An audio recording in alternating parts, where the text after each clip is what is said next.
Ladies and gentlemen, welcome to Pro Wrestling History Today, your 5-minute rundown of all the professional wrestling birthdays, deaths, and top moments for this day in pro wrestling history. I'm your host, the eclectic gentleman, Stephen Watts, reminding you to like, share, and subscribe, and comment below on what moment in history was your favorite today. Now, without further ado, put 5 minutes on the clock, and away we go. Ladies and gentlemen, it is October 4th, and we're going to start off as we always do on a positive note. That's right, these are your pro wrestling birthdays. 1928, 1970s WWF legend, Chief Jay Strongbow. 1939, one half of the original Minnesota Wrecking Crew, Gene Anderson. 1948, Linda McMahon. 1961, one half of the Fantastics, Bobby Fulton. And last but not least, TNA Original, 1973, happy birthday to Abyss. Alright, it's time to get to the meat and potatoes. That's right, these are your pro wrestling history highlights for October 4th. 1972, Antonio Inoki beats Karl Gotch for the New Japan Real World title, a championship made solely for the Inoki vs. Gotch matches.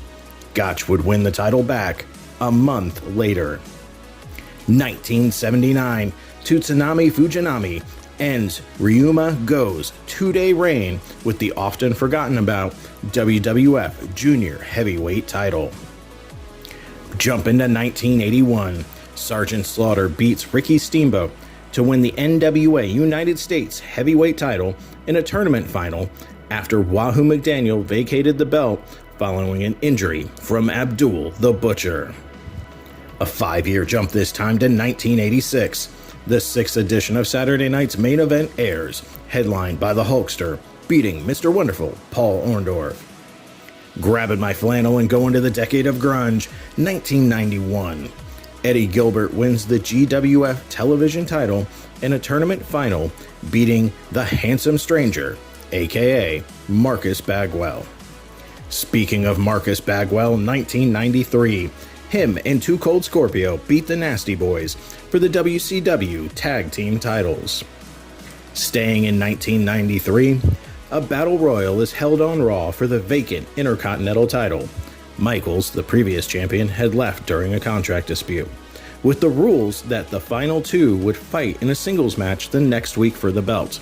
Those final two happened to be Rick Martel and Razor Ramon. And last but not least, 1999. The first ever named Hell in the Cell pay-per-view is headlined by DX beating Legacy in the main event. While the Hell in the Cell match had existed for several years, this is the first pay-per-view named after it specifically. Those were your super short but sweet pro wrestling history highlights for October 4th. I'm the eclectic gentleman, Stephen Watts, and we'll see you tomorrow.